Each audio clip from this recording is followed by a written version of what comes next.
Goeiemôre van my kant af.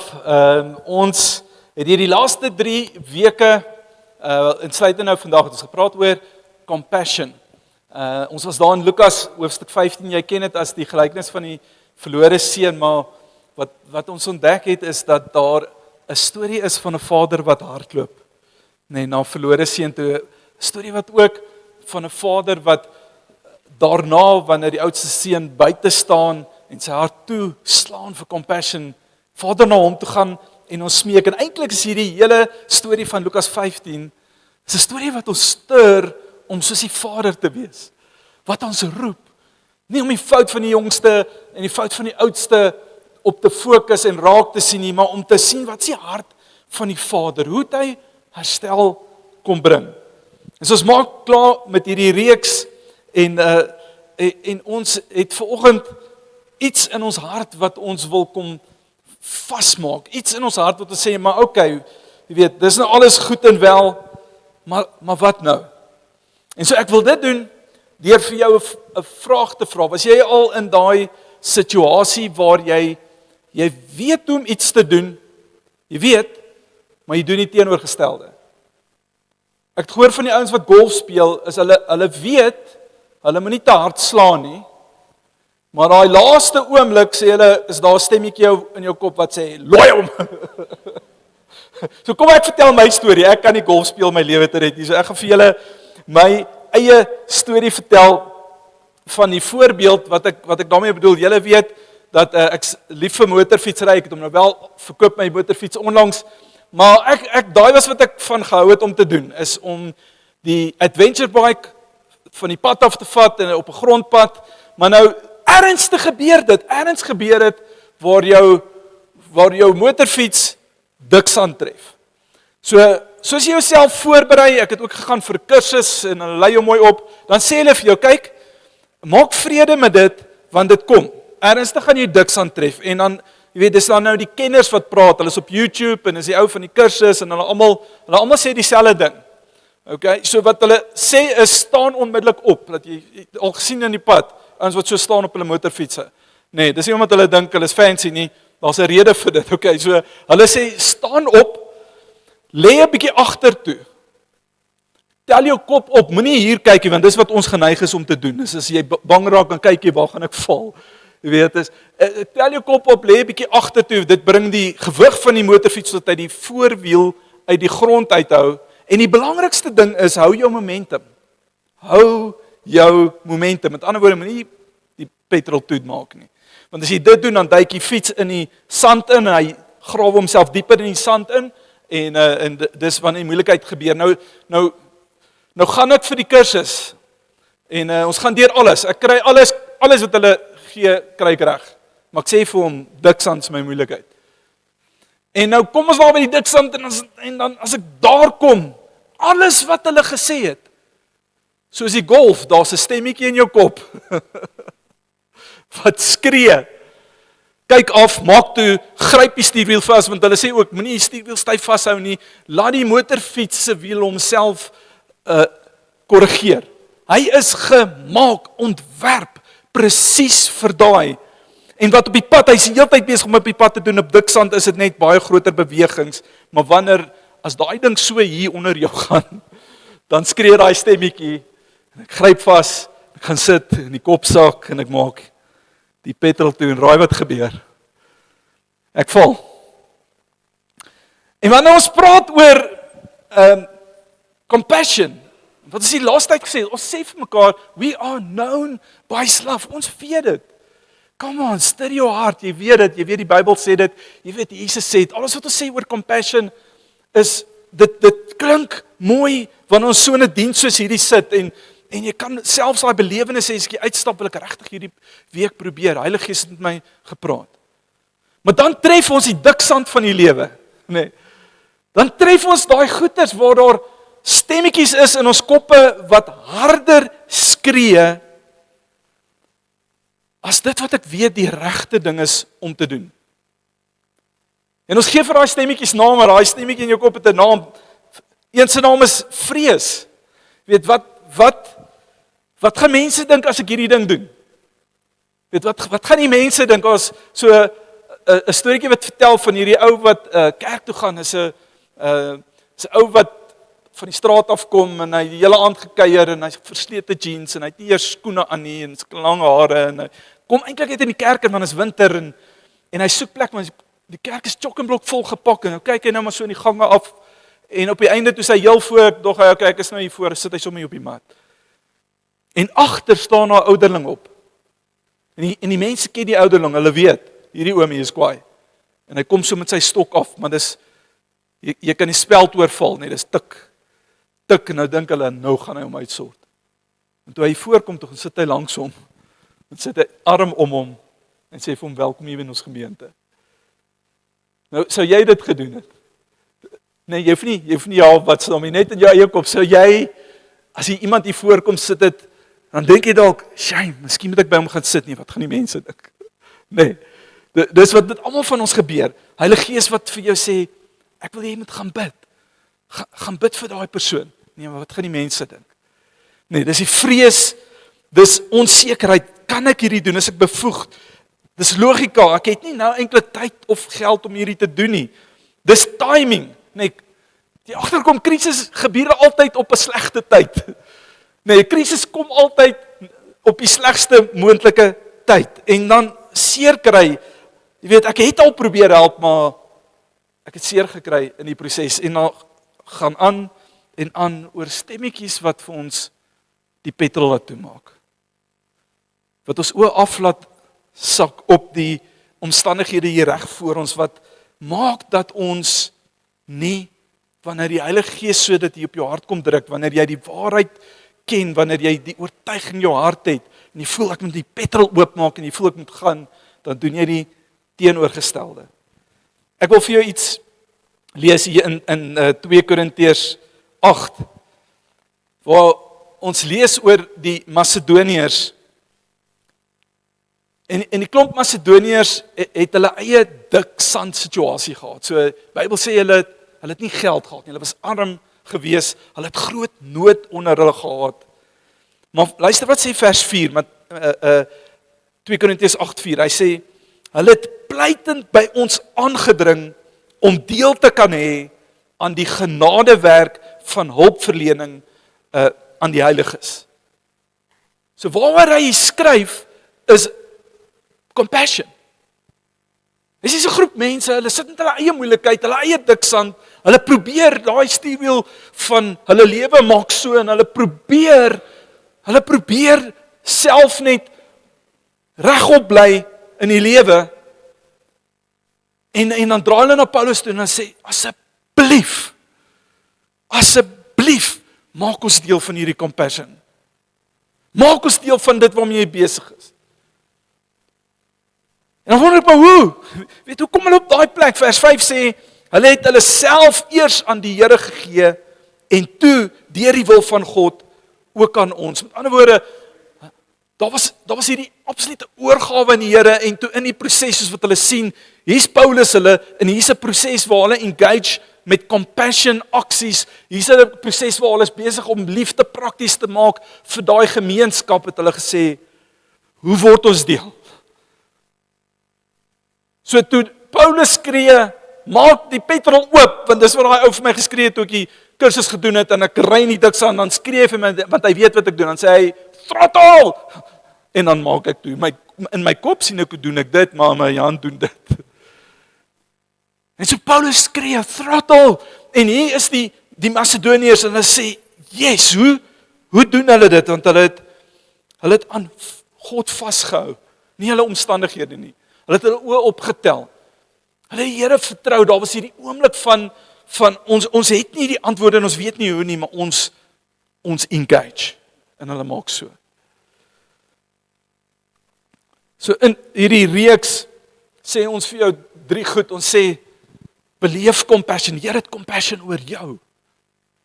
Beleef dit, daai areas waar jy stoei en struggle, beleef sy compassion, waar jy jouself diskwalifiseer, hy het compassion vir jou.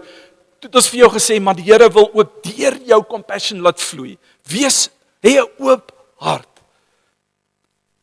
So dat jy na iemand kan kyk, iemand kan beleef en dis 'n diep innerlike oortuiging wat hier in jou gut jou gryp en jy beleef 'n stuk compassion vir 'n sekere mens, 'n deernis, praat die Afrikaans. Compassion klink nog steeds net vir my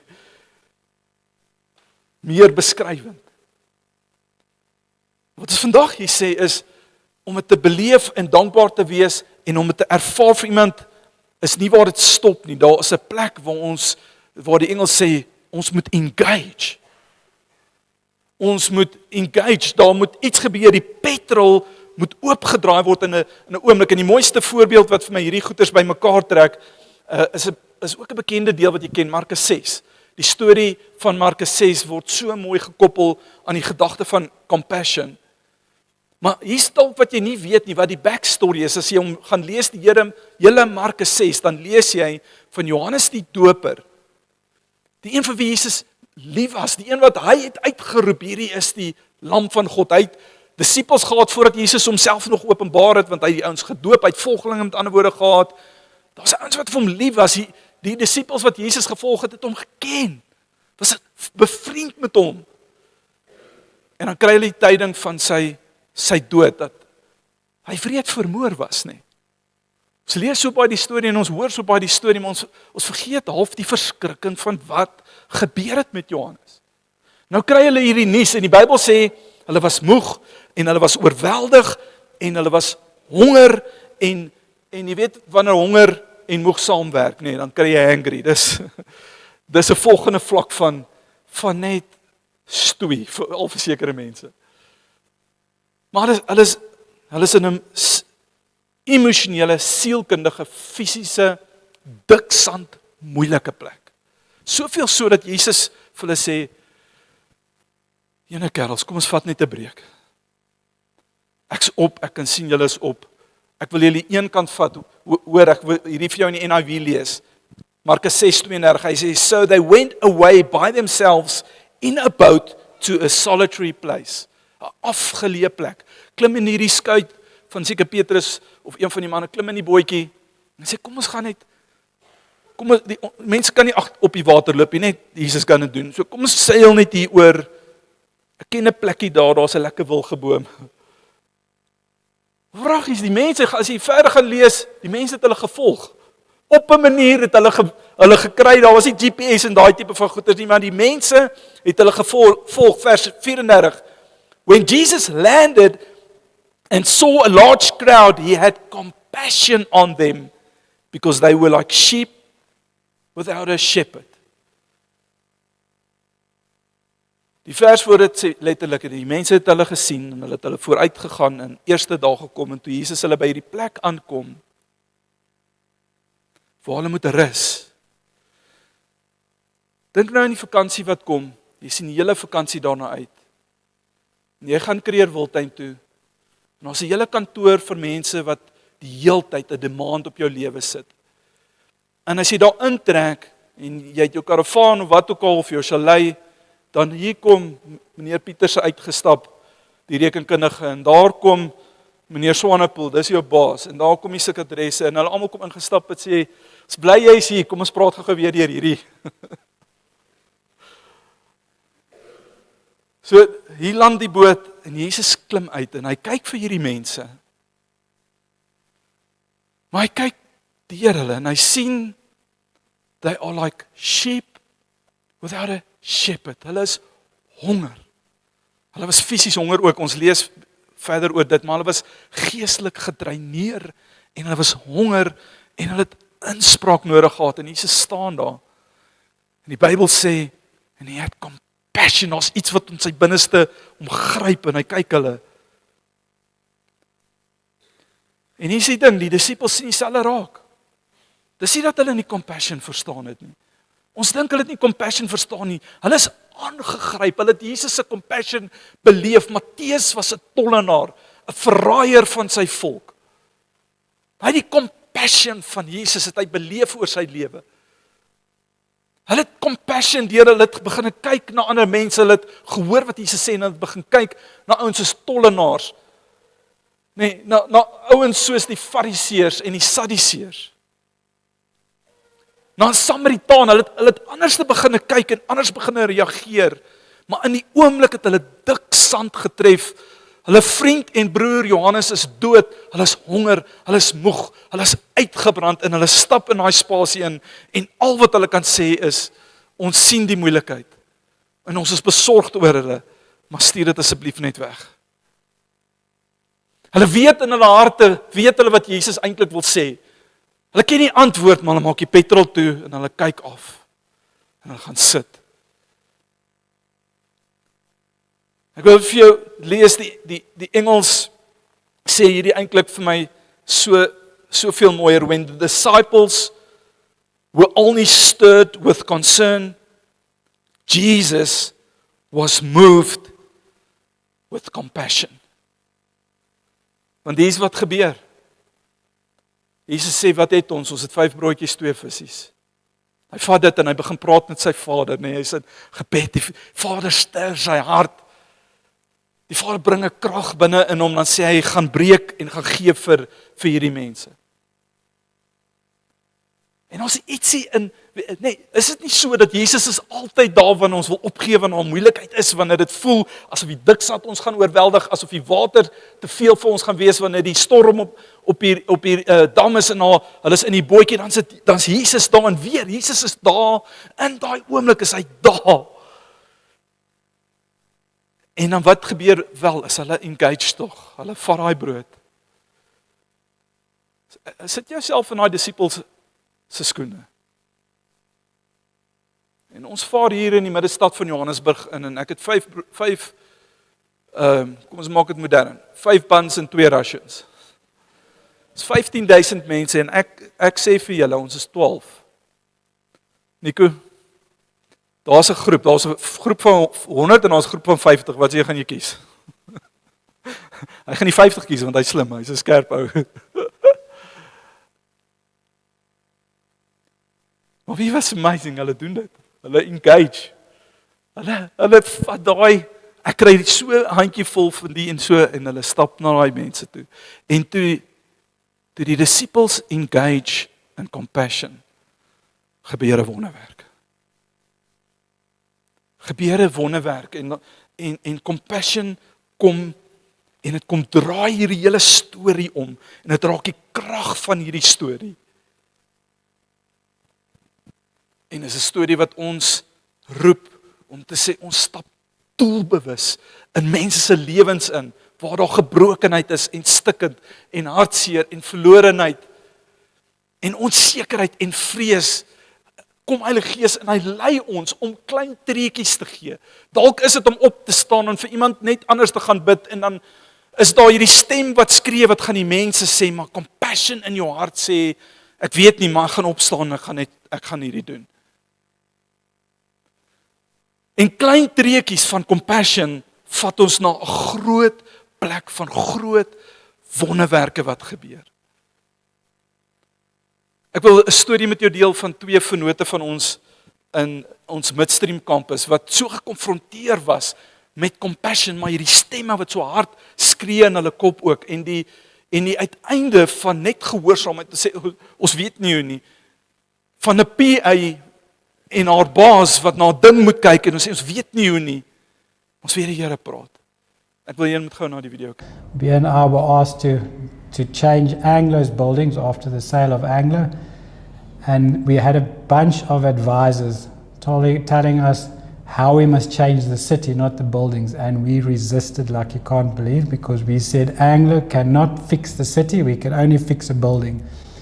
And then we had a meeting with Wits trying to offload 120,000 square meters of buildings to Wits so that we could walk away and continue with our day job. And at that technical meeting, it was myself, Robbie Brosen, and Bia was there. In those days, funny enough, Bia was my PA. In this technical meeting, Bia was arguing with the city manager. And I looked at Robbie Brosen and I said, Robbie, this is the CEO of Josie Majosi. Let's appoint her right after this meeting. So it's a journey from PA to CEO.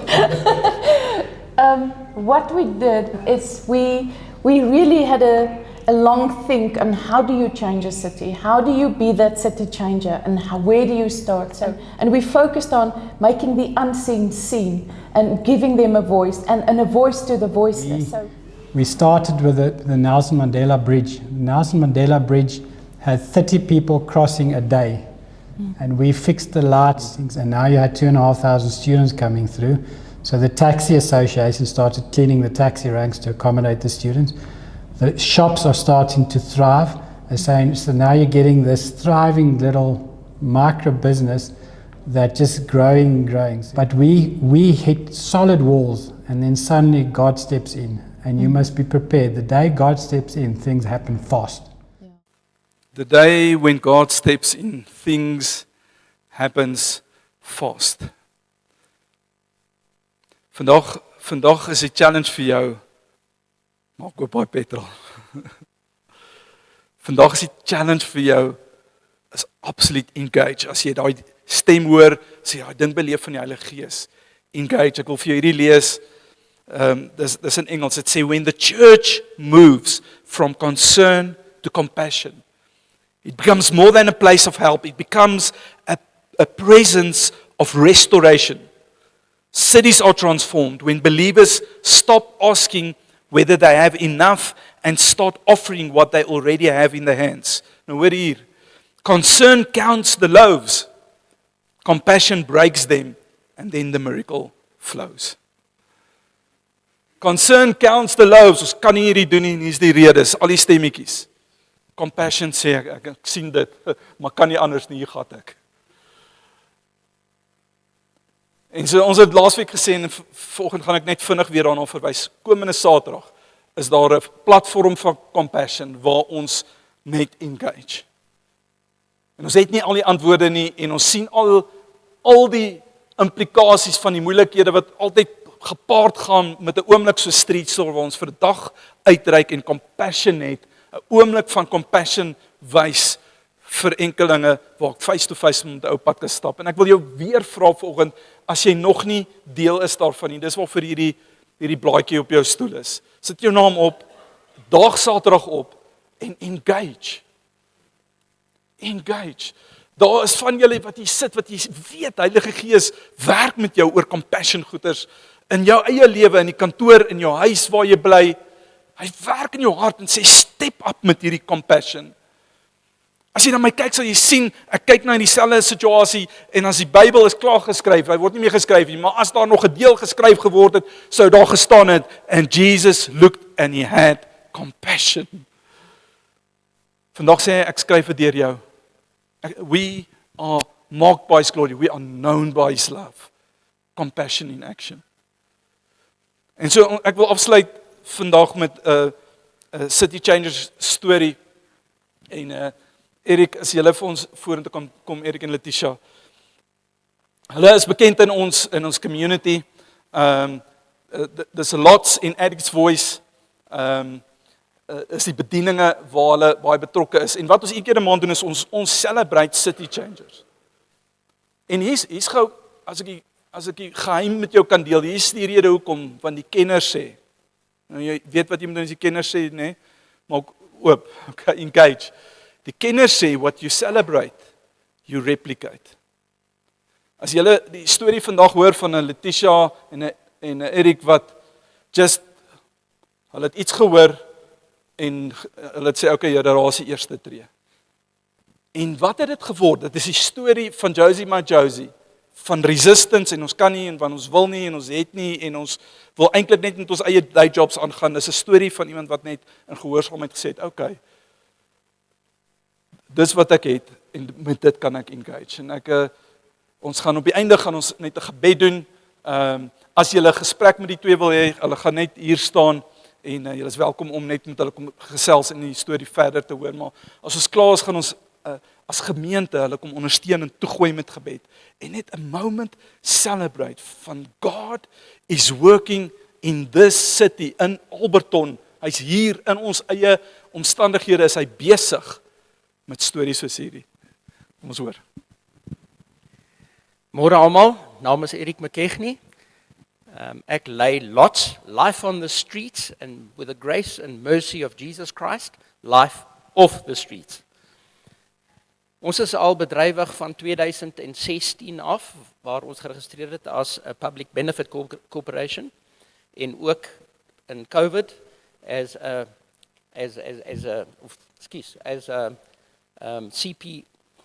PBC and then as a public benefit organisation. In elk geval, ons bedien mense wat haweloos is. Bediening beteken die Bybel. Ons vat die woord na die mense eerstens, en soos Jesus gedoen het met die 4000 en die 5000, gee ons hulle dan ook 'n bakkie kos. Boonbehalwe dit het ons die Lots Hope Center, wat 2 deure weg is van binnelandse sake, waar Letitia dit bedryf. En daar gee ons die mense berading, ons gee vir hulle klere as hulle nodig het, ons gee vir hulle mediese hulp as hulle nodig het, ons gee ook vir hulle Bybelstudies. When there's an altar call, a lot of these people don't know what they've done. So that Bible study on a Friday afternoon helps them understand what they've just done.